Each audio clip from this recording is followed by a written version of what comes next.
Olá, pessoal, tudo bem?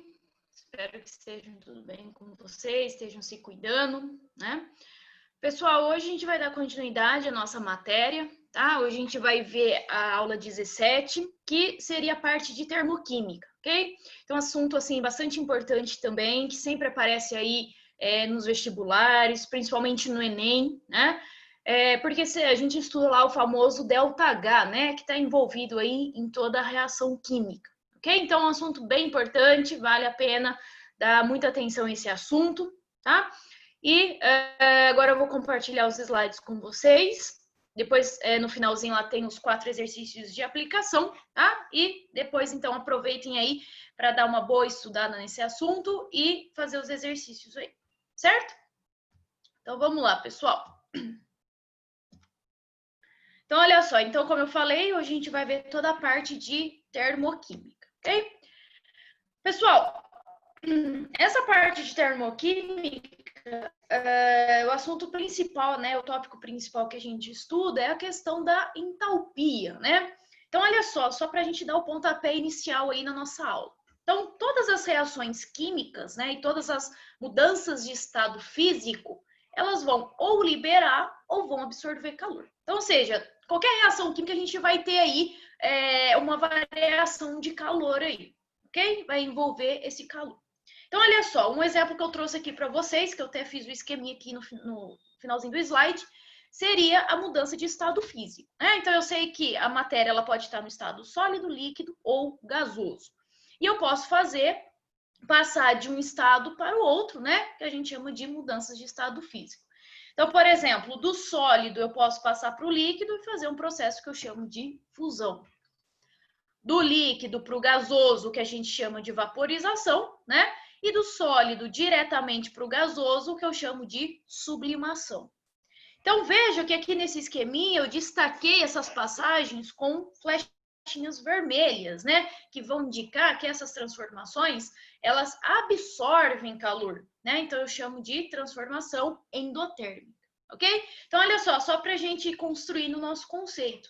Então, por exemplo, se eu estou no estado sólido, onde as partículas, né, as moléculas, elas estão bem juntinhas, para eu passar para o estado líquido, ou seja, eu preciso separar um pouquinho essas moléculas, né? Então, por isso, o que acontece? Essas moléculas, elas têm que absorver calor, porque absorvendo calor, elas vão ficar mais agitadas e com isso vão se separar, ok? Então, é assim que a gente tem que construir, né? A gente tem que pensar quando eu falo de mudança de estado físico. Agora, vejo que eu posso ter o processo inverso. Então, ou seja, eu estou no estado líquido, quero passar para o estado sólido, solidificação. Estou no estado gasoso e quero passar para o estado líquido, liquefação. Só que eu posso estar no estado gasoso e passar diretamente para o estado sólido, que eu tenho um processo que eu chamo de ressublimação, né? Ou como alguns autores trazem também como sublimação. Vejam que esses processos eu destaquei em flechinhas verdes, que mostram que eu tenho uma transformação exotérmica, ou seja, eu libero o calor. Então, novamente, né, no exemplo que eu dei para vocês, se eu estou no estado líquido, onde as minhas moléculas elas estão mais agitadas, e eu quero passar para o estado sólido, quer dizer que eu preciso uni-las, né, mais.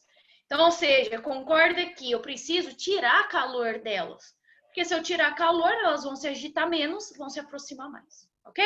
Então, mudança de estado físico é um exemplo que a gente tem aí de reações, né, que envolvem liberação ou absorção de calor.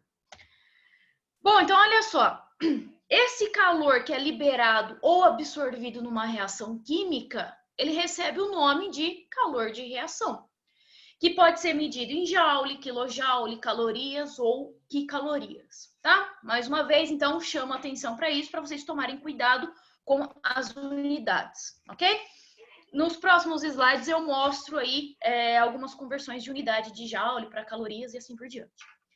Pessoal, se eu pegar esse calor de reação e medir a pressão constante, eu chamo esse calor de reação, né, de variação de entalpia.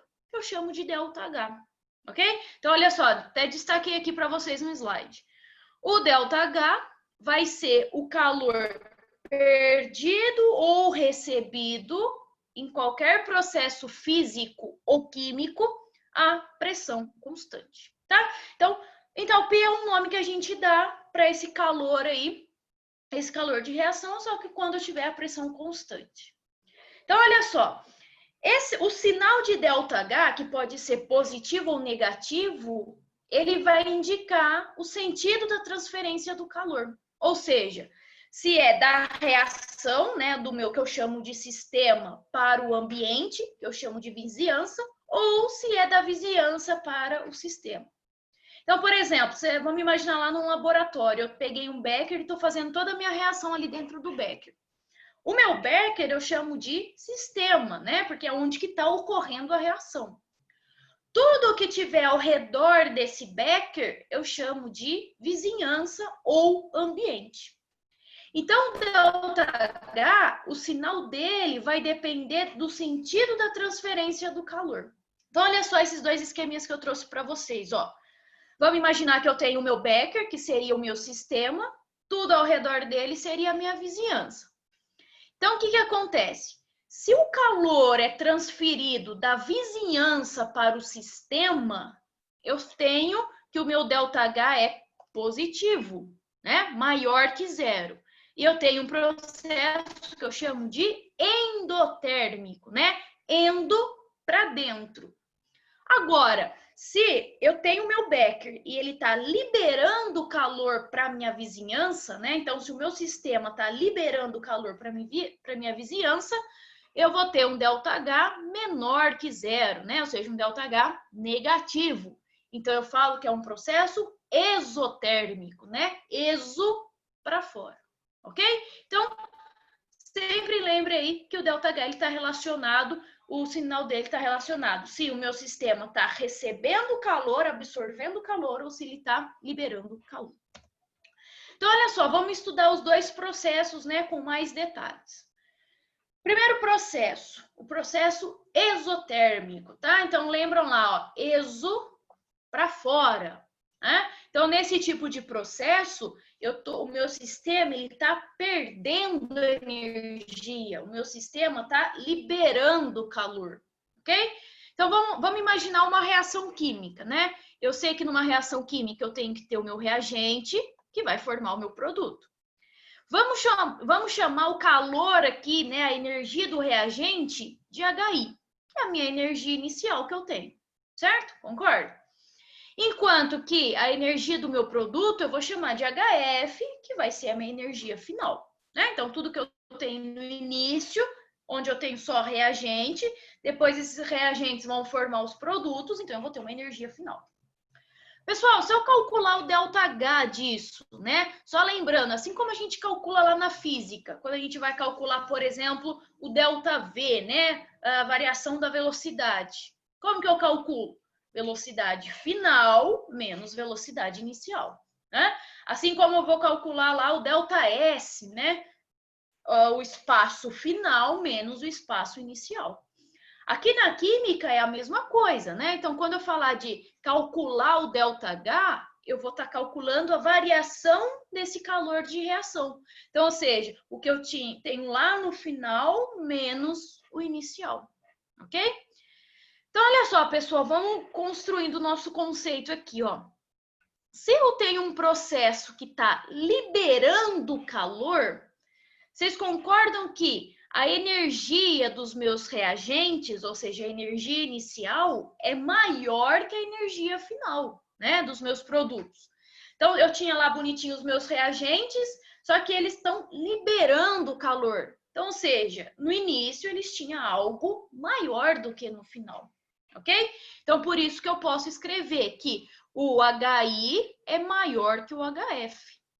Bom, se a gente pensar aqui, ó, e substituir aqui nesse ΔH, eu vou ver que o meu ΔH é menor que zero, ou seja, o meu ΔH é negativo, tá? Então, quando o ΔH for negativo, eu tenho um processo que eu chamo de exotérmico. Pensa que eu estou liberando o calor. Olha só um exemplo. Eu tenho lá a reação do carbono grafita reagindo com oxigênio, formando o CO2. né? Se eu calcular o ΔH, medir o ΔH em laboratório, eu vou ver que ele apresenta um sinal negativo. Então, interpretando essa reação, né? Quer dizer que quando o carbono, grafita, reagir com o oxigênio e formar o CO2, ele vai liberar aí menos 94 quicalorias. Ok? Então, é um processo exotérmico. Se a gente for graficar, né, essa situação, e eu já chamo a atenção de vocês, que é isso que aparece muito em exercício, né? Gráficos. Olha só o que eu tenho. Eu vou ter no meu eixo Y a minha entalpia e no meu eixo X eu tenho o caminho da reação. Ok? Como que a reação se processa? Então, olha só, pessoal, como a gente discutiu, que se ele está liberando calor, quer dizer que inicialmente a entalpia dele é maior, né? Então, por isso que eu coloco aqui, ó, que a energia, a entalpia dos meus reagentes é maior que a dos produtos. Essa flechinha em vermelho aqui representa exatamente a variação da entalpia. Ou seja, né, o meu HF menos o meu HI. Ok? Então, uma flechinha para baixo, a gente tem aí um sinal negativo.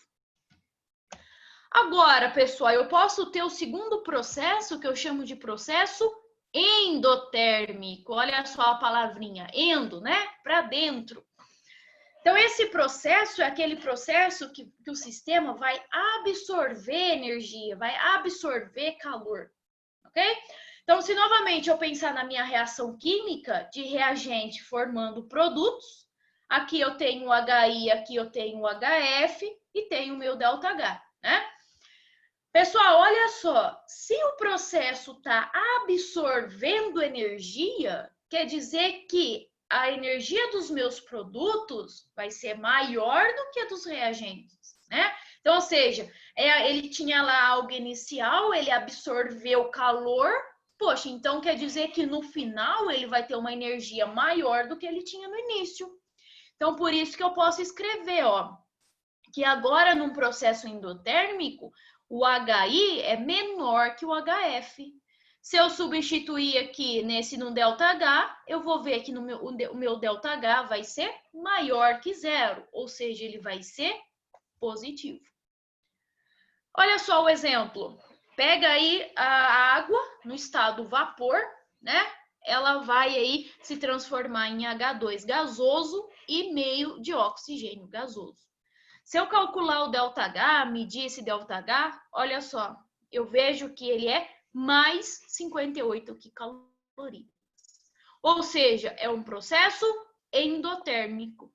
Então, quer dizer que para a água, no estado vapor, se decompor em hidrogênio e oxigênio, ela precisa absorver calor para que essa reação ocorra. Certo?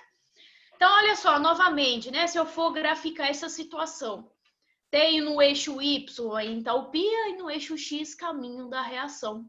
Então, olha só, agora veja que o gráfico está invertido, né? Então, vejam que a energia dos meus produtos agora é maior que a energia dos meus reagentes, né? Porque precisou absorver alguma coisa.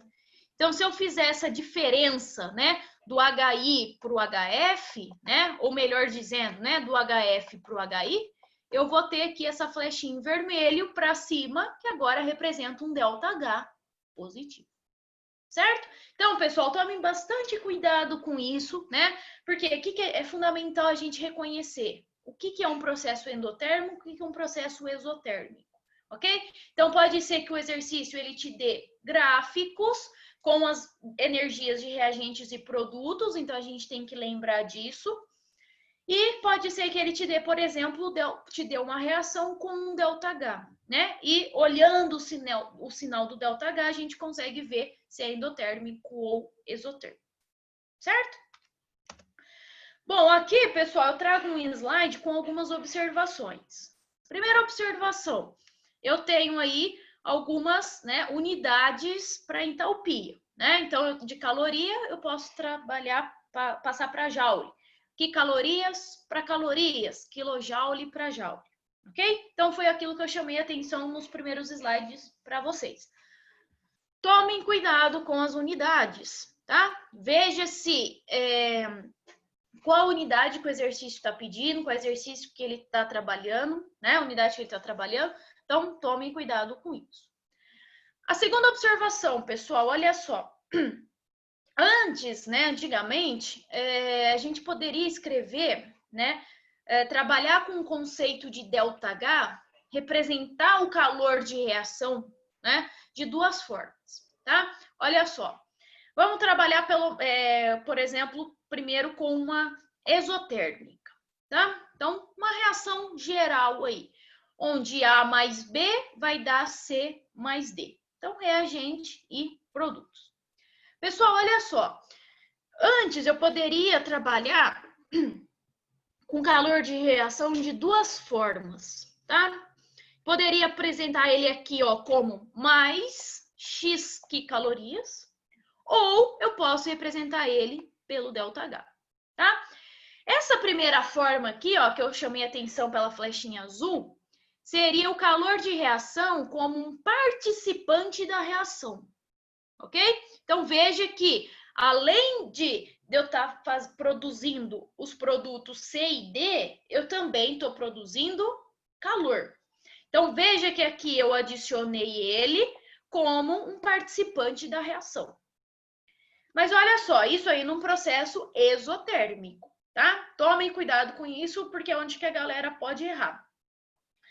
Num processo exotérmico, o calor de reação como participante da reação, eu acrescento ele aqui como mais. Só que na forma de ΔH, se eu escrever ele na forma de conceito de ΔH, ele aparece como negativo. Ok? Então, tomem cuidado com isso. Assim como, ó, vamos pegar uma reação endotérmica, né? Que eu sei que é aquele que eu tenho que absorver calor. Então, olha só, numa reação global, né?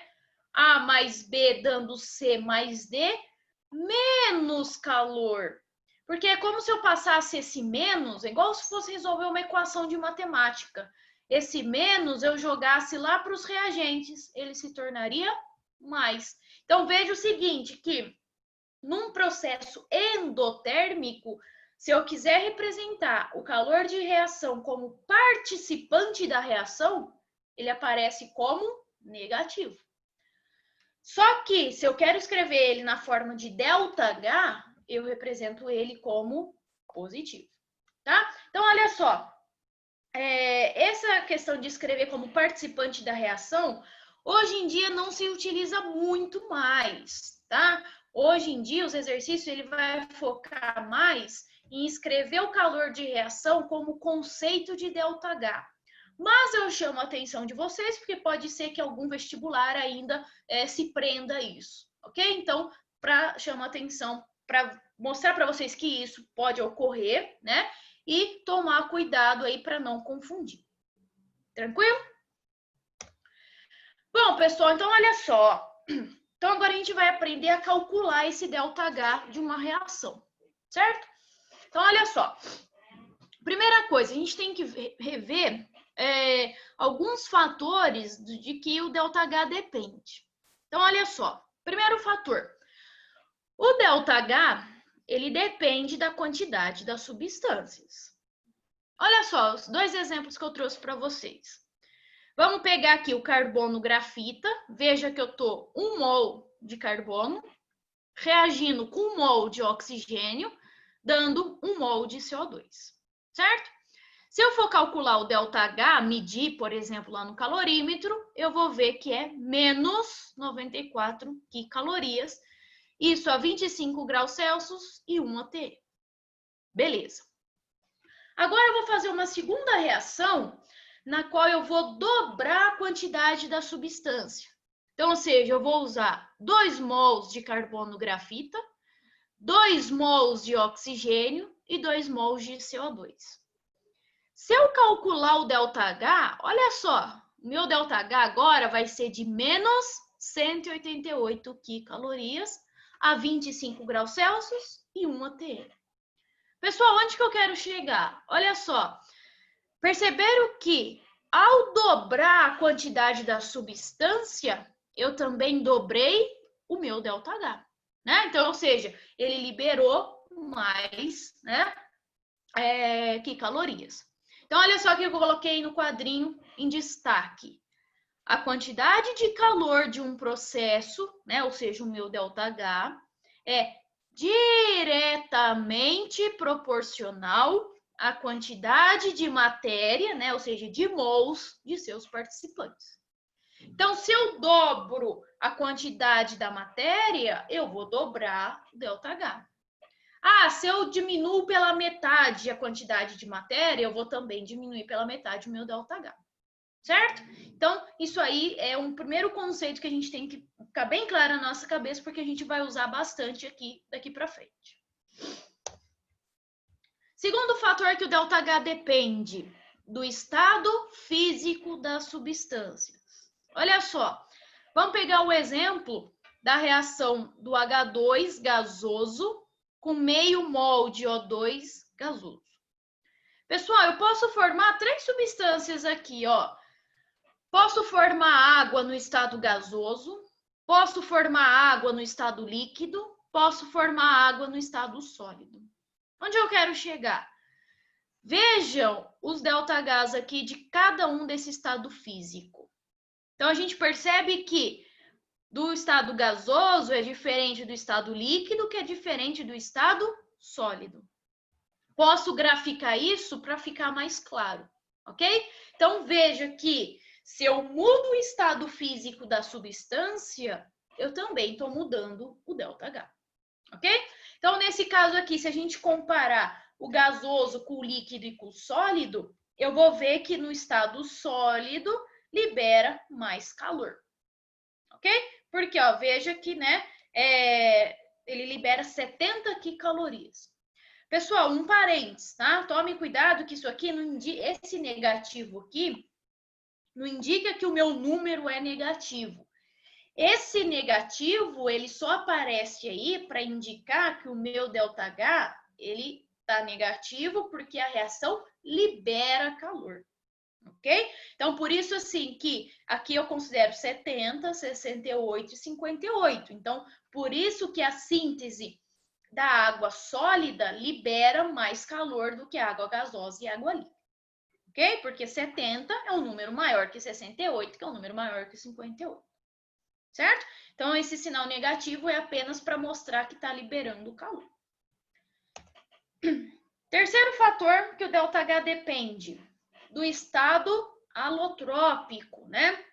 Então, como a gente já discutiu em algumas aulas, existem certas substâncias que podem ser encontradas em estados diferentes alotrópicos, né? Então, olha só, é o caso do carbono, que pode ser encontrado na forma grafita, e o carbono, que pode ser encontrado na forma diamante. 2 estados alotrópicos, ok?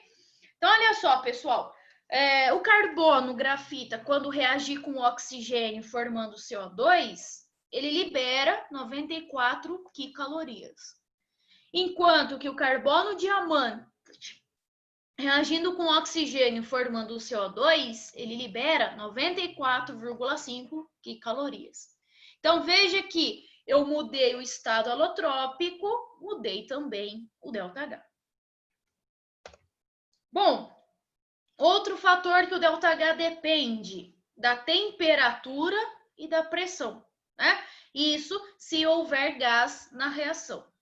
Então, olha só, pessoal, normalmente, né, a gente fixa a temperatura como 25 graus Celsius e a pressão como 1 atm, ok? Então, olha só, se um processo for exotérmico num certo sentido, ela será endotérmica no sentido contrário. Olha só o exemplo, ó. Vamos pegar essa reação aqui do H2 com meio de oxigênio formando água líquida. O ΔH é menos 68 quicalorias, então, ou seja, é um processo exotérmico. Só que olha só, pessoal, se agora eu fizer inverter a minha reação, né? Se eu fizer o sentido contrário, olha só o que vai acontecer. Eu vou partir da água líquida agora e vou transformar ela em H2 gasoso mais meio de O2 gasoso, né? Veja que eu estou apenas invertendo a minha reação, né? Não acrescentei reagentes, não tirei reagentes, apenas inverti. Estou fazendo o processo contrário. Olha só o ΔH agora. O ΔH ele vai continuar sendo 68 quicalorias, só que agora ele vai ser positivo. Então, ou seja, agora eu tenho uma reação que é endotérmica, ok? Então, guardem bastante também esse conceito, pessoal, porque a gente vai usar bastante isso. Né? Então, quando eu inverter uma reação química, o ΔH também vai ser invertido. O número permanece o mesmo, eu só vou inverter o sinal. Por quê? Se num sentido ela for exotérmica, no sentido contrário, ela vai ser endotérmica e vice-versa. Bom, então olha só, vamos para agora calcular o ΔH de uma reação. Pessoal, antigamente, eu poderia determinar, né, essa variação de calor de uma reação usando um calorímetro, tá? Um calorímetro é esse equipamento aqui bem simples, né, que a gente tem bastante em laboratório, que eu posso facilmente também fazer ele de uma maneira bem mais simples, usando, por exemplo, o isopor, tá? Com um termômetro lá, consigo fazer isso muito bem em laboratório. Então, olha só, pessoal, esse equipamento aqui, ele serve para medir essa variação de calor. Então, olha só, vamos imaginar novamente a reação do H2 com meio de oxigênio dando água a vapor. Se eu colocasse tudo isso nesse calorímetro, né, e medisse o ΔH, eu ia obter esse valor aqui, ó, menos 58 quicalorias, ok? É um valor obtido experimentalmente. Só que lá em 1840, o Hess, né, que foi um cientista, ele começou a calcular essa variação de calor, né, das reações pela soma das reações com ΔH conhecidos. E isso levou ao nome que eu chamo de lei de Hess, né? Que eu digo, pessoal, que é uma das leis mais importantes que a gente vê na termoquímica, uma das leis que mais aparece nos vestibulares. Então, vamos aprender a usar ela, ó. Olha só. Vamos imaginar o seguinte, pessoal, que eu tenho lá duas reações, tá? Vamos imaginar que essa reação global aqui, ela foi feita por duas partes.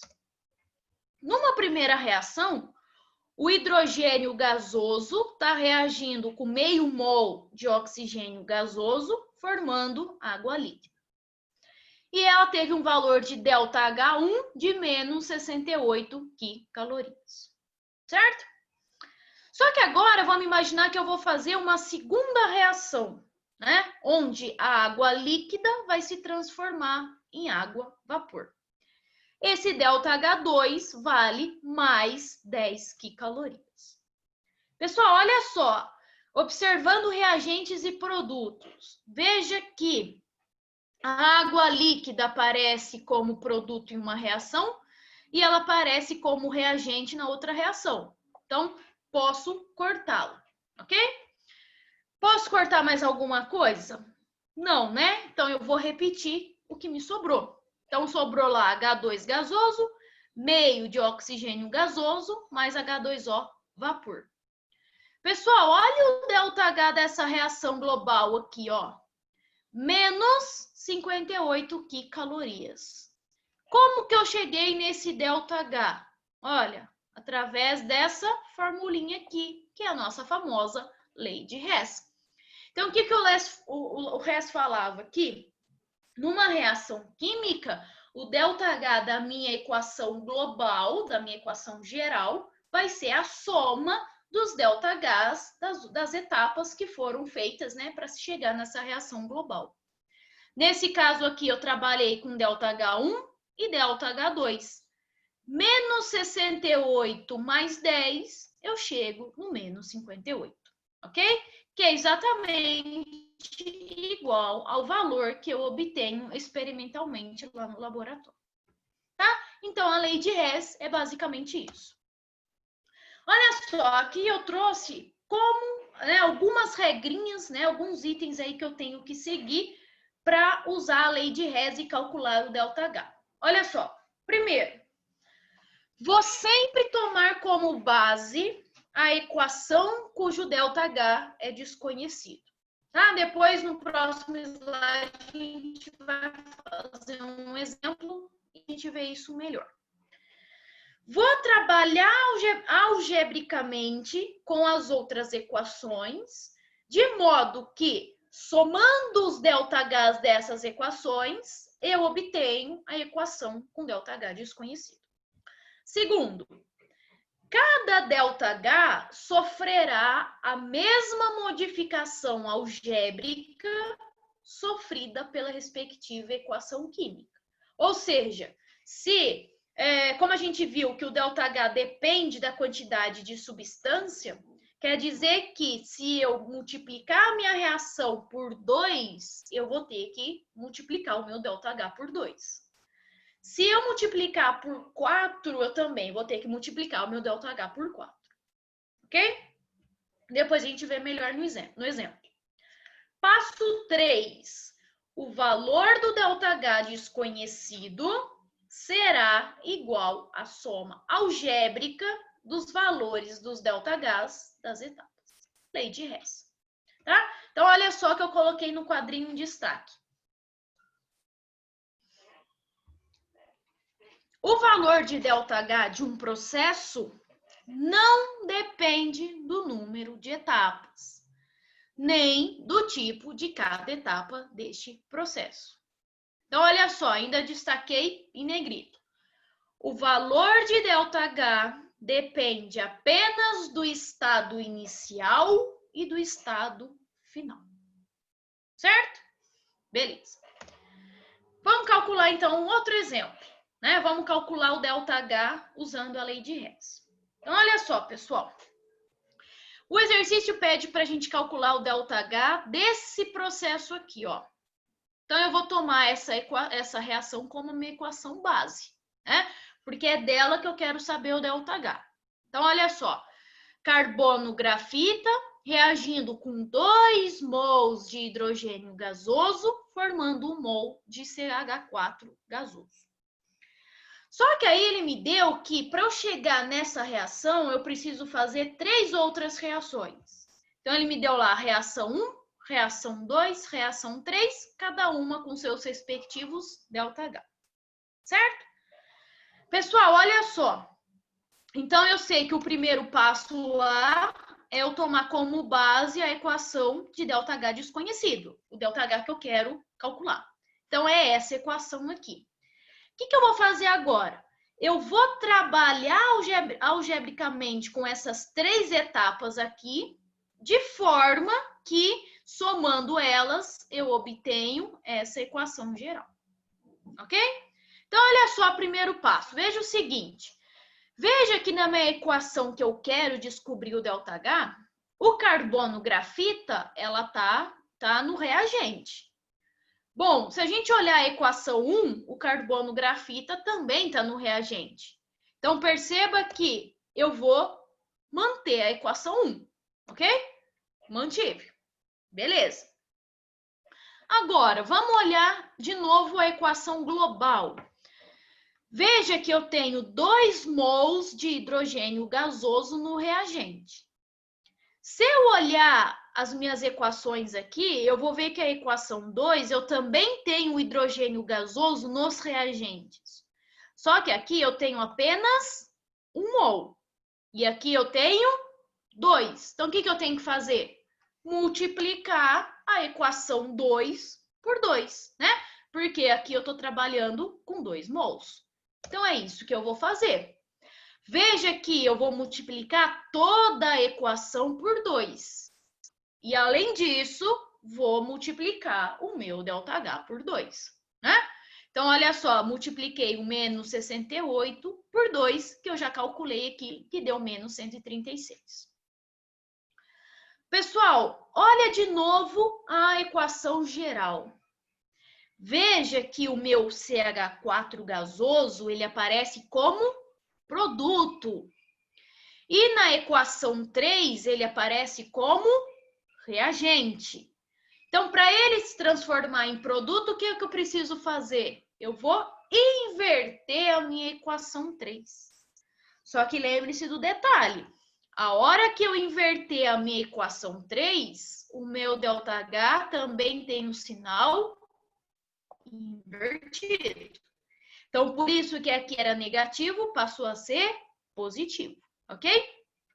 E na hora que eu inverter a equação, pessoal, tudo que era produto agora se torna reagente. Tudo que era reagente agora se torna produto, ok? Então, foi isso que eu fiz aqui.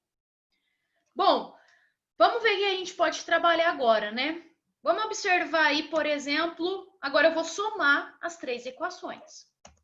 Então, olha só, veja que eu tenho aqui oxigênio no reagente, 1 mol, 2 vezes meio, posso cortar o 2 com 2, fica 1 mol de O2. Então, ao todo, eu tenho 2 mols de O2. Só que na terceira equação, como produto, eu também tenho 2 mols de O2. Então, por isso que eu posso cortá-lo. O que mais que eu posso cortar? Olha lá o CO2. Em uma equação ele aparece como produto e numa outra equação ele aparece como reagente. Coisas iguais, eu corto. O que mais? Água, né? Olha só, eu tenho 2 mols de água aqui no produto e 2 mols de água aqui no reagente. Coisas iguais também posso cortar. Posso cortar mais alguma coisa? Não, né? Então agora eu vou repetir o que eu tenho, o que me sobrou. Olha só, sobrou carbono grafita, sobrou 2 mols de H2 e sobrou CH4 gasoso. Olha só, veja aqui. Não é exatamente a minha equação que eu queria encontrar? Confirmei, né? Então, eu vejo que eu estou no caminho certo. Então, pessoal, sempre façam isso, tá? Sempre que a hora que vocês montarem lá, vocês forem somar as equações de vocês, sempre verifique se a equação que vocês chegaram é exatamente igual à equação que o exercício estava pedindo, certo? Bom, então agora eu vou calcular o ΔH deste processo. Como? Lei de Hess. Então, ou seja, eu vou somar os ΔHs de cada etapa. Então, menos 94, menos 136, mais 213. Vou resolver isso, chego a menos 17 quicalorias. Pessoal, vejo que esse processo é um processo exotérmico, né? Tá liberando calor porque eu tenho esse sinal negativo. Pessoal, qual que é o detalhe onde eu chamo a atenção de vocês? Onde a galera ia errar? Exatamente aqui, ó. Tá? Então, não esqueço que tudo que eu fizer na minha equação, eu vou ter que fazer com o meu ΔH. Então, por isso que eu multipliquei por 2 aqui, e por isso que aqui o sinal foi invertido, porque eu inverti a minha equação, tá? Do mais, é só eu somar. Pessoal, mais uma vez, tipo de exercício mais comum que tem, principalmente em Enem, tá? Então, se atentem à lei de Hess. Pessoal, olha só. Só que eu posso ter diferentes tipos de ΔH, tá? Que também pode aparecer aí nos exercícios e vocês vão ver que a hora que a gente for fazer os exercícios de aplicação, a gente também vai usar isso. Então, olha só. O primeiro tipo de ΔH que eu posso ter é o que eu chamo de entalpia de formação, tá? Essa entalpia de formação é um calor associado ao processo de formação, veja, de 1 mol de um composto químico, a partir das substâncias simples correspondentes no estado padrão. Vamos lembrar o que é o estado padrão, que isso é fundamental para a gente saber e usar na entalpia de formação? Olha só, quando eu falo que uma substância está no estado padrão, quer dizer que ela está no estado físico ou alotrópico mais estável, que ela está a 25 graus Celsius e que ela está a 1 atm, ok? Então, olha só, vamos pegar o exemplo do H2 gasoso formando mais meio de O2 gasoso, formando água líquida. Se eu calcular esse ΔH, eu vejo que é menos 68 quicalorias. Pessoal, o que significa esse ΔH aqui, ó? É o ΔH de formação. Quer dizer que para eu formar 1 mol de água líquida, eu preciso liberar 68 quicalorias. Ok? Então, esse é o calor que eu chamo de calor de formação.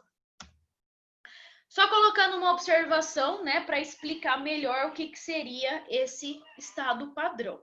Então, olha só.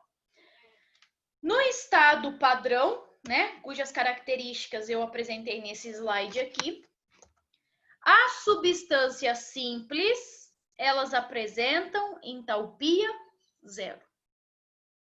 Então, olha só. Se um elemento apresentar mais de uma forma alotrópica, somente a forma mais estável tem entalpia zero nas condições padrão. É o caso do oxigênio e do ozônio. O oxigênio, pessoal, ele é a forma mais estável, né? A forma alotrópica mais estável. Então, por isso que a entalpia dele vai ser igual a zero e a entalpia do ozônio vai ser maior que zero. É a mesma coisa no caso do carbono, né? A gente sabe que ele pode ser encontrado na forma alotrópica da grafita ou na forma de diamante. A grafita é a forma mais estável, então eu tenho uma entalpia igual a zero, enquanto na do diamante é maior que zero. Ok? Primeira observação. Pessoal, olha só. A entalpia de uma substância, ela é numericamente igual ao seu calor de formação. Vamos voltar no exemplo do slide passado. Tem o hidrogênio gasoso mais meio de O2 gasoso formando água líquida. E ele me deu um ΔH de formação de menos 68 quicalorias. Pessoal, veja que esse hidrogênio está na forma, no estado padrão, né, na substância simples, então por isso que a entalpia dele é zero. Esse oxigênio, ele está na forma alotrópica e na substância simples, então a entalpia dele é zero. Então, veja que o meu ΔH de formação, nesse caso, vai corresponder à entalpia da substância água líquida. Como que eu chego nisso? Olha só, não sei que ΔH é o H final menos o H inicial? Ou seja, é o H dos produtos menos o H dos reagentes? Esse ΔH é menos 68. H dos produtos é o que eu quero, que é o saber da água. Dos reagentes é zero, porque está tudo em substância simples. Então, se eu resolver essa equaçãozinha aí, eu descubro que a entalpia dos meus produtos, que aqui corresponde à entalpia da água líquida, é de menos 68 quicalorias. Ok? Então, pessoal, tomem cuidado com essas entalpias zero no estado padrão, tá? Isso é fundamental para a gente resolver aí os exercícios de entalpia de formação. Segundo tipo de entalpia que a gente pode ter é o que a gente chama de entalpia de combustão. Pessoal, só para lembrar, né? Combustão, toda a reação, né, que envolve oxigênio. Então, é quando eu queimo, né? Queimo na presença de oxigênio. Então, olha só. Essa entalpia de combustão é o calor associado ao processo de combustão completa de 1 mol de substância, estando todos os participantes no estado padrão. Pessoal, vou fazer um parênteses.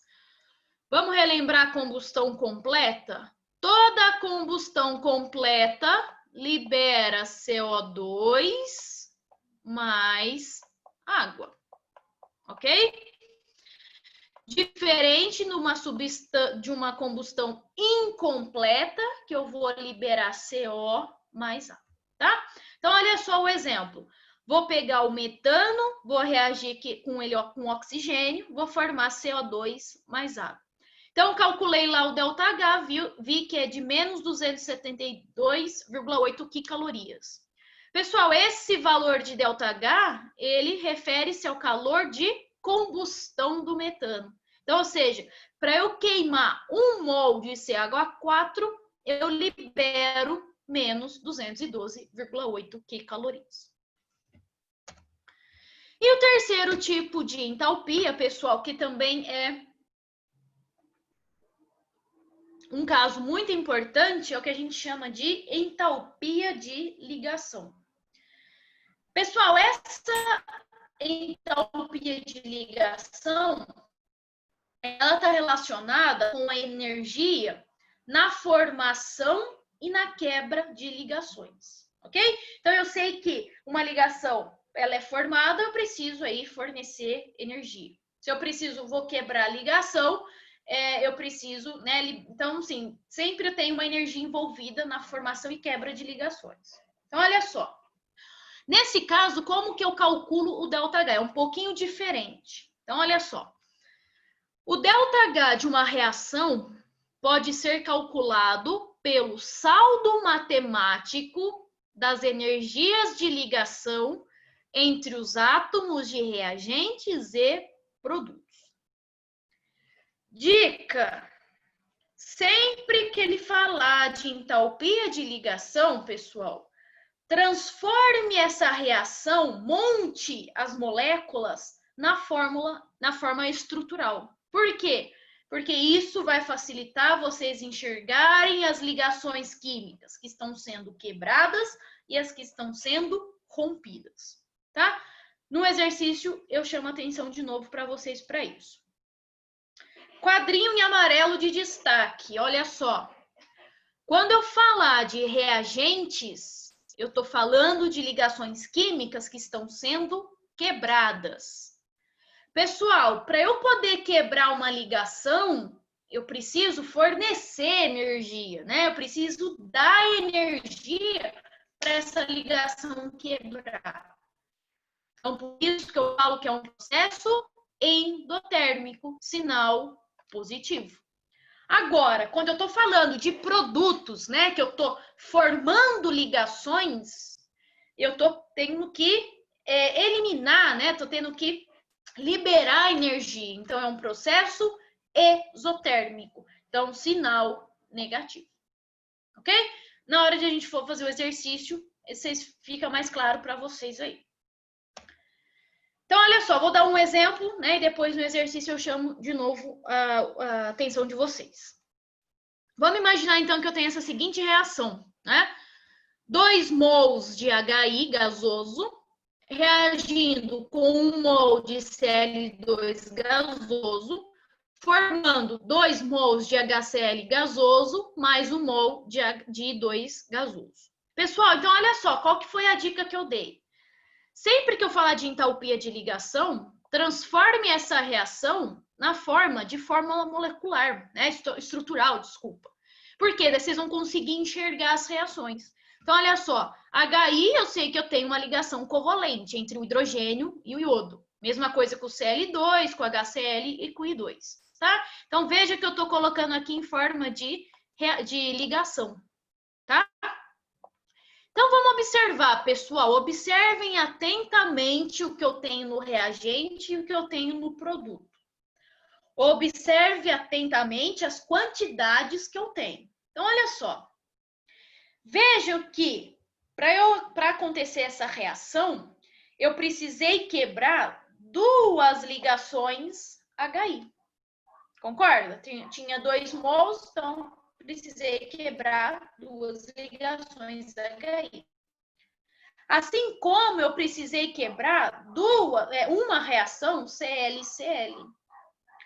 Nos produtos, eu estou formando 2 ligações HCl e eu estou formando uma ligação iodo-iodo. Então, olha só, pessoal, esses valores aqui são valores tabelados, ok? Então, o exercício, ele vai ter que dar uma tabelinha com esses valores para vocês, tá? Na hora que a gente for fazer o exercício, vocês vão ver como fica mais claro. Então, olha só. Por que eu coloco 2 aqui? Porque, na verdade, eu estou quebrando 2 ligações HI, certo? Então, por isso que esse 2 aparece aqui. Assim como esse 2 aparece aqui, porque eu estou formando duas ligações HCl. Como discutimos no slide passado, veja que quando eu estou falando de reagente, eu estou falando de quebra de ligação, né? Então, um processo endotérmico. Então, por isso que aqui nos meus reagentes aparece sinal positivo. Enquanto que nos produtos eu estou falando de formação de ligação, processo exotérmico. Então, aqui aparece o sinal negativo. Então, olha só como que seria o meu ΔH. Mais dos meus reagentes e menos dos meus produtos. Vou fazer essa continha e chego aqui no menos 173,9 kJ. Pessoal, observação. Quando eu estou falando de entalpia de ligação, eu não estou trabalhando com o fato de ΔH, tá? Ou seja, H final menos H inicial. Não é isso, tá? Quando eu estou falando de entalpia de ligação, simplesmente eu sei que todo reagente vai ser sinal positivo. Todo produto vai ser sinal negativo. Então, só estou copiando eles aqui. Não estou fazendo um menos o outro, certo? Tomem cuidado com isso. Bom, então, pessoal, com isso a gente acaba a nossa parte teórica. Vamos fazer os exercícios de aplicação, né? Para a gente aplicar o que a gente viu aqui nessa parte teórica. Primeiro exercício, lá do Mackenzie, olha o que ele fala. Observando o diagrama a seguir, é correto afirmar que... Aí ele dá as massas molares em gramas por mol. Pessoal, ele dá um gráfico, observem com muita atenção esse gráfico, ok? Então, olha só, ele dá lá no eixo Y, ele dá entalpia, né? No eixo X seria o caminho da reação, né? Mas ele nem colocou aqui. Mas é igual aqueles gráficos que eu mostrei para vocês no início lá dos slides. Então, veja que eu tenho os meus reagentes, H2 gasoso, mais meio de O2 gasoso. Ele vai formar, numa primeira reação, água líquida com ΔH1. E vai formar, numa segunda reação, água gasosa com ΔH2. Pessoal, de cara, o que a gente pode falar aqui? Que eu tenho processos exotérmicos, né? Ou seja, olha lá, ó, sinal negativo significa que eu estou liberando calor. Então, olha só, pessoal, vamos aí resolver algumas coisinhas para a gente achar a alternativa correta. Então, olha só, copiei lá a primeira equação, tá? Tirei do gráfico e escrevi ao lado para ficar mais fácil para a gente visualizar. Primeira e segunda equação, tá? Pessoal, detalhe que eu estou falando de água líquida no primeiro caso e no segundo caso eu estou falando de água gasosa, né?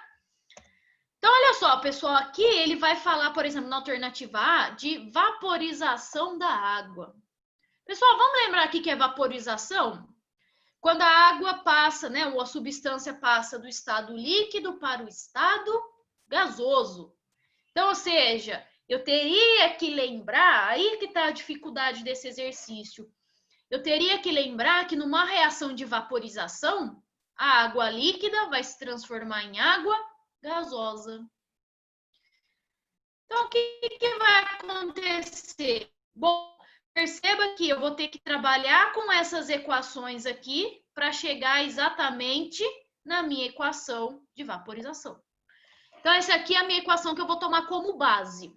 Então, olhando a primeira e a segunda, o que eu tenho que fazer? Concorda que, olha só, a água líquida, ela está nos reagentes. E aqui ela está nos produtos. Então, o que eu vou ter que fazer? Inverter a equação 1. Bom, em relação à água gasosa, ela está aqui nos produtos e na equação 2 está nos produtos. Então, vou manter, né? Mesma coisa. Então, é isso que eu vou fazer. Olha só o detalhe. Inverti a equação 1, inverti o meu ΔH, por isso que ficou positivo. E a 2 eu vou escrever da mesma forma. Olha só, pessoal, Oxigênio, o meio mol de oxigênio nos produtos e meio mol nos reagentes, posso cortar. 1 mol de hidrogênio nos produtos com 1 mol de hidrogênio nos reagentes, posso cortar. Olha só o que sobrou. Água líquida para água gasosa. De acordo com a lei de Hess, o ΔH vai ser o quê? A soma dos meus ΔHs. A hora que eu fizer essa conta, eu vou chegar no mais 10,5 quicalorias. Com isso, pessoal, olha só.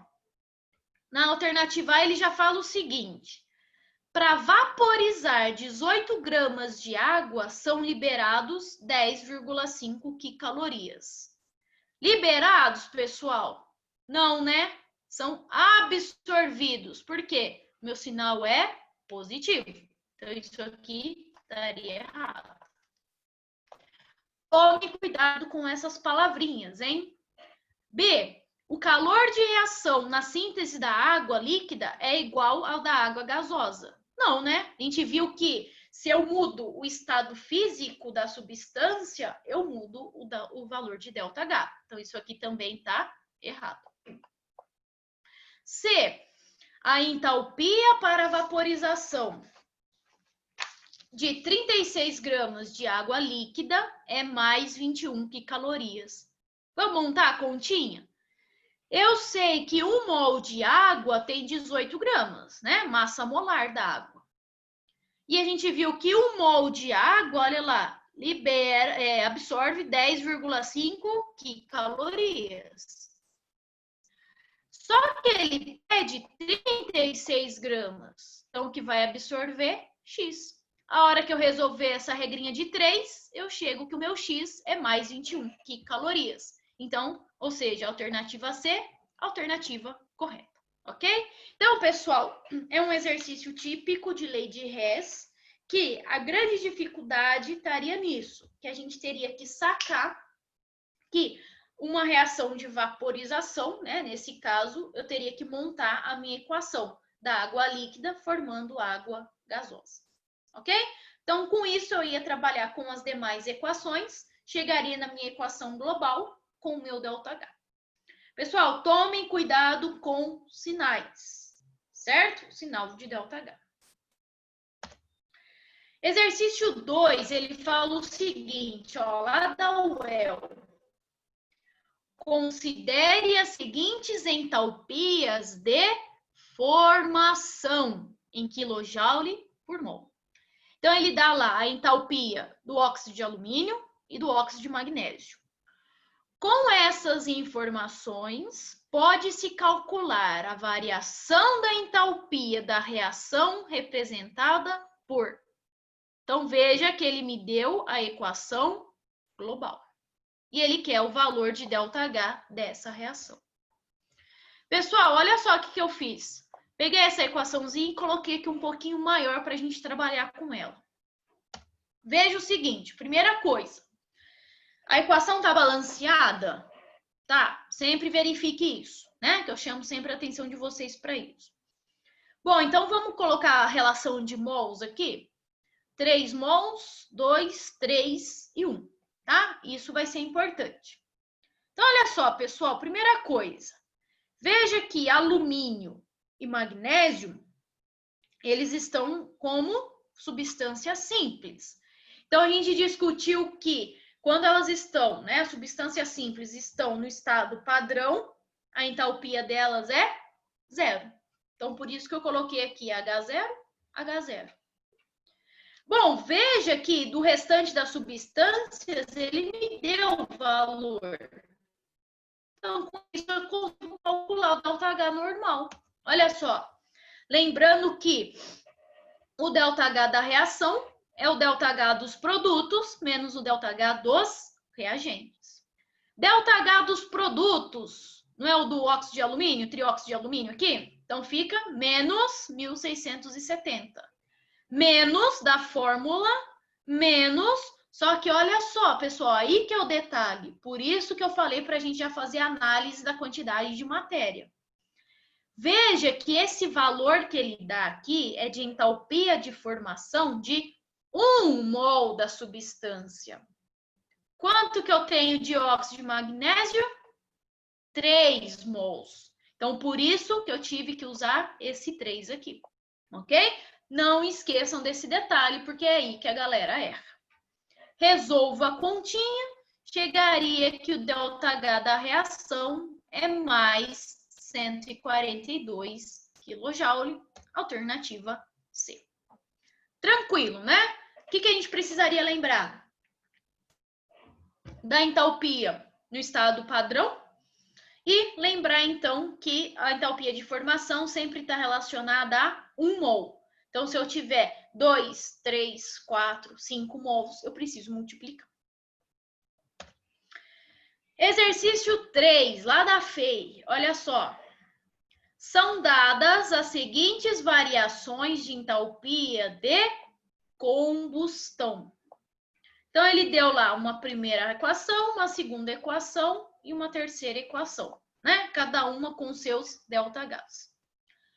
Considerando a formação do metano segundo a equação. Então, veja que ele me deu uma equação global que eu quero calcular o ΔH. A quantidade em quilocalorias em valor absoluto envolvido na formação de 1 mol de metano é... Pessoal, olha só. Primeira coisa, chamei aqui as equações, numerei as equações, tá? Em 1, 2, 3, para a gente facilitar aí, eu mostrar para vocês o que a gente vai fazer. Olha só, olhando a minha equação global, né? Como a gente estava fazendo lá. Veja que o carbono sólido, ele aparece como reagente. Então, a minha equação 1, ele também aparece como reagente. Então, eu vou manter a equação 1 normal. Veja que ele vai reagir com 2 mols de hidrogênio. Na equação 2, ele tem 1 mol de hidrogênio. Então, o que eu tenho que fazer? Multiplicar a equação 2 por 2. Veja que a minha equação global, o metano, aparece como produto. E aqui ele aparece como reagente. Então, o que eu tenho que fazer? Inverter a equação 3, ok? Então, foi exatamente isso, ó. Mantive a equação 1, multipliquei a equação 2, não esqueça de multiplicar o ΔH por 2 também. E a terceira equação eu inverti. Não esqueça de inverter o sinal de ΔH. Vou somar agora, né? Olha só. CO2 corta com CO2. O que mais posso cortar? 1 mol de oxigênio com 1 mol de oxigênio. 2 mols, posso cortar com os 2 mols de oxigênio. 2 mols de água líquida, posso cortar com os 2 mols de água líquida. Olha só o que me restou aqui. Cheguei numa equação global. Verifica se é a mesma que o exercício está pedindo. Ok? Agora eu vou calcular o ΔH, aplico a lei de Hess, né? Somo os ΔHs aqui. Vou chegar, ΔH, menos 18 quilocalorias, alternativa C. Tá? Então, um típico exercício de lei de Hess. Pessoal, mais uma vez, muito importante esse tipo de exercício. E para finalizar, outro exercício do Mackenzie aí, que ele vai falar o seguinte: calcular a variação da entalpia na reação, conhecendo-se as seguintes energias de ligação, todas nas mesmas condições de pressão e temperatura. Então, veja que o exercício te deu uma tabelinha com valores das energias de ligação aqui. Qual que é a dica que eu dei mesmo quando eu falar de energia de ligação? Transformar, né, a reação na forma de ligação. Então, é isso que eu fiz. Então, olha só, escrevi lá o HBr na forma da ligação, assim como as demais substâncias. Não esquecendo dos coeficientes estequiométricos, ok? Pessoal, olha só. Veja que me deu o valor de HBr. Então, eu estou aqui, ó, trabalhando como reagente positivo. Então, eu vou quebrar duas ligações HBr, cujo valor é 87,4. E eu vou quebrar aqui, desculpa, aqui é 1, tá, pessoal? Não tem esse 2. Eu estou quebrando uma ligação CL-CL, cujo valor é 57,9. Tudo positivo, porque eu estou falando de reagente endotérmico. Vamos lá para os produtos? Olha só, vou formar duas ligações HCl, cujo valor é 103,1. Não esquece do negativo, porque eu estou falando de processo exotérmico. E eu estou formando uma ligação BR-BR, cujo valor é 46,1. Ok? Negativo também. Como que eu acho o ΔH da reação como um todo? Então, eu tenho a equação dos produtos e o H dos reagentes. Vou fazer mais 232,7 menos 252,3, né? Vou apenas somar. Calculando isso, menos 19,6 quicalorias, alternativa B. Ok? Então, vejam, pessoal, que não é difícil. Mas ainda, mais uma vez, bato naquela tecla de colocar a equação na forma de ligação. Porque para vocês conseguirem enxergar melhor o que está sendo quebrado e o que está sendo formado, tá? Esse exercício é um pouco mais simples, a equação é mais simples. Mas vocês vão poder ver que eu tenho equações um pouco mais complexas, né? Que nem toda ligação vai ser quebrada. Então, tomem cuidado com isso. Ok? Pessoal, então com isso a gente finaliza, né, a nossa aula 17, tá? Espero que aproveitem bastante. Façam os exercícios, refaçam esses exercícios de aplicação sozinhos. A resposta está aí, né? Resolvi com vocês aí, mas é fundamental que vocês tentem resolver sozinhos. E depois façam os exercícios que vocês têm lá do passo 3 e do passo 4. Bastante exercício para treinarem, porque como eu falo, né? Sempre falo isso para vocês. Melhor forma de estudar é fazer bastante exercício. Tranquilo? Então, pessoal, agradeço e nos vemos aí na aula 18 mais tarde. Obrigado, pessoal. Até mais.